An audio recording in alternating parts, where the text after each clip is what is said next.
Mga suki-bilas, magagawa tayo ng trending na bill paper. Ngayon, ayan ang ginawa ko. Pagkayari niya, hinugasan ko, ibinabad ko siya sa tubig na may asin. Tsaka pinatuyo ko siya ng tissue, ayan. Gagawa tayo ng trending ngayon, mga suki-bilas. Nakabili ako ng ganito. Medyo pricey lang. 150 yan yung isang ganito. Ilang ml ba to? Ayan. 215 grams, 149, 150.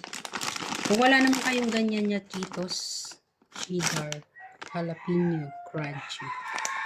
Kung wala kayo, pwede kayo gumamit ng cheese, ganyan. Oh. Dalawang flavor yung gagawin nating trending na bill paper. Ito naman yung aming cream cheese. Hindi ko na ginamitan ng blender yan o kaya ng mixer. Dinurog ko lang yan at saka linagyan ko siya ng mayo na masarap. Lagyan ko ng paminta para medyo dumami. Ilalagay na natin sa ating loob ng bill paper. Tingnan natin kung ano yung trending na masarap.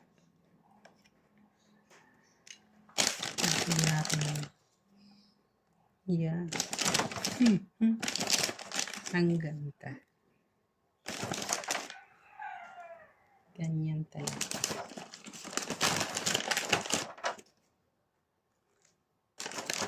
Ay, sarap. Ayan. Medyo maliliit lang yung nabili ko ng bill paper kay Madam Crisaline D. Castro. Ayan na, yung ginawa akong trending. Ayan ang ganda. Aray! Yan. Magagawa pa tayo. May isa pa akong flavor na gagawin. Yung mayo at saka yung cream cheese, lagyan ko ng cheese whiz na pimiento. Kung anong lasa. Para dalawang flavor siya.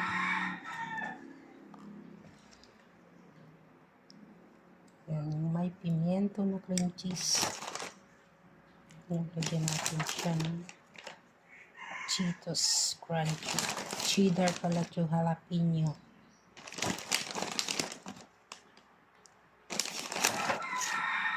Ayan yung may pimiento. Ayan na yung ginawa ko, mga suki-bilas, ganun tao, diba?